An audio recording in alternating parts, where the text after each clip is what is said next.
Le président des transitions du Mali, Bandao, a déclaré le 31 décembre 2020 dans son discours de Nouvel An que l'heure était à la mobilisation générale pour vaincre la pandémie de Covid-19 dans le pays.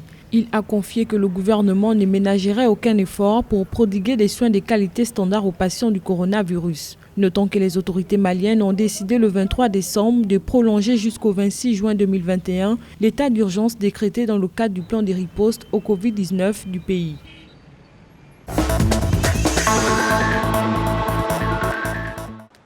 Le gouvernement sénégalais travaille à l'acquisition de vaccins dans le respect des règles d'éthique en la matière, a déclaré le 31 décembre 2020 le président Macky Sall dans son discours à la nation. Le président sénégalais confie que devant la recrudescence des cas positifs, des cas graves et des décès, le combat contre le Covid-19 n'est pas encore gagné. Il faudra, selon lui, respecter toutes les règles de prévention contre la pandémie pour avoir le dessus sur le Covid-19. Rappelons qu'à ce jour, le Sénégal compte 19 140 cas confirmés de Covid-19, 410 décès et 17 250 guéris.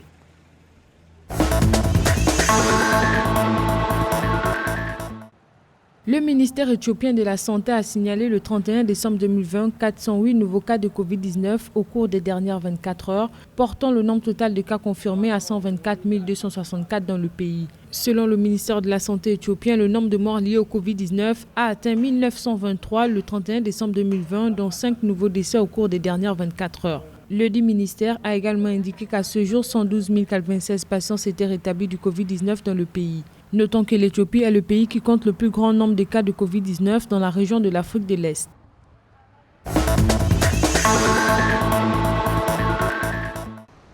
Au Tchad, face à une nouvelle flambée de cas de Covid-19, la capitale tchadienne N'Djamena a été confinée pour une période d'une semaine renouvelable le 31 décembre 2020. Elle a été placée sous couvre-feu de 18h à 5h du matin, selon un décret présidentiel publié le 31 décembre 2020. Les établissements scolaires et universitaires, les lieux de culte, les restaurants, les grands marchés et les services publics et privés ont été fermés. Tout attroupement public ou privé de plus de 10 personnes est interdit, ainsi que les transports urbains et interurbains selon le dit décret.